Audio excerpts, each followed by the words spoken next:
Сәлеметсіздер ме, балалар? Бүгінгі сабағымыздың тақырыбы ұлттық тағамдар, әліпби, жаттығу жұмыстары. Сабақтың мақсаты мұғалім көмегімен оқыған, тыңдаған мәтіндердегі ақпаратты сурет, сызба, белгілер қолданып жеткізу.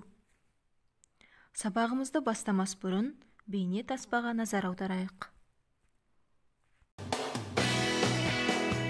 Сүт өнімдеріне айран, құрт, ірімшік, тосап, қатық, май жатады.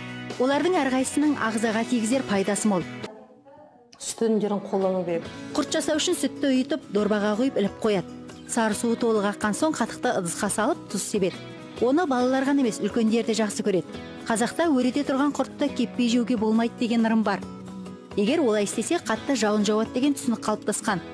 Жалпы құрт өкпе ауруына соқ дегенде көмектесетін бірден бір тағам. Мысалы, балаларымызға қазіргі таңда неше түрлі тәтті, басқа да тәтті тағамдардың орнына осы құрт берсек, мысалы, балаларымыздың тісі де, денсаулығы да, сүйегі де мықты болып өседі. Енді балалар оқулықтағы екінші жаттығуға назар аударайық. Өлеңді мәнерлеп оқы. Сүт ішсең.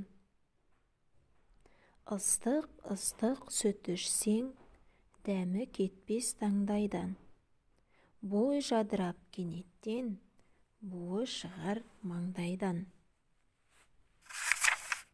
Ағарған деп, ақ дәмдеп, аналар төгіп шашпайды.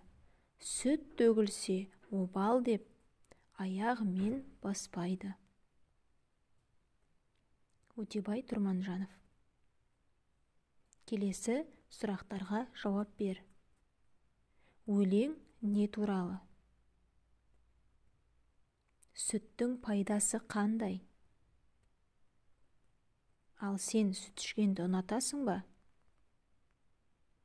Сүтті ағарған деп неге атайды? Олай болса, балалар, үшінші жаттығуға қарайық. Өзің сүттен не жасай аласың? Соның рецептісін жазып көр. Келесі тапсырма сызба бойынша сүттен жасалатын тағамдарды ата.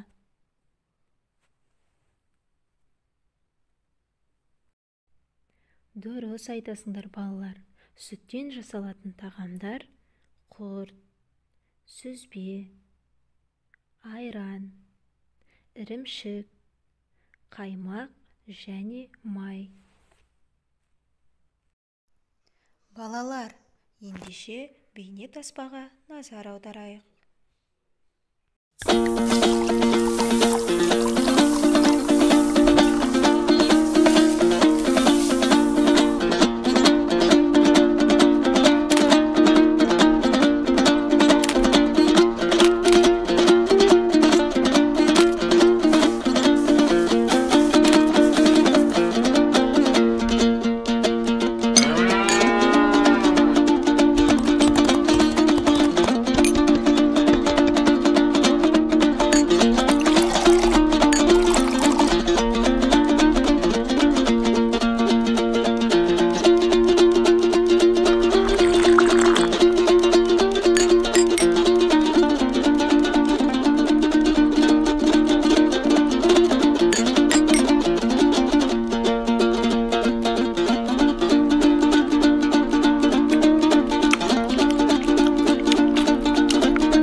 Балалар, үйге тапсырма 5-ші жаттығу.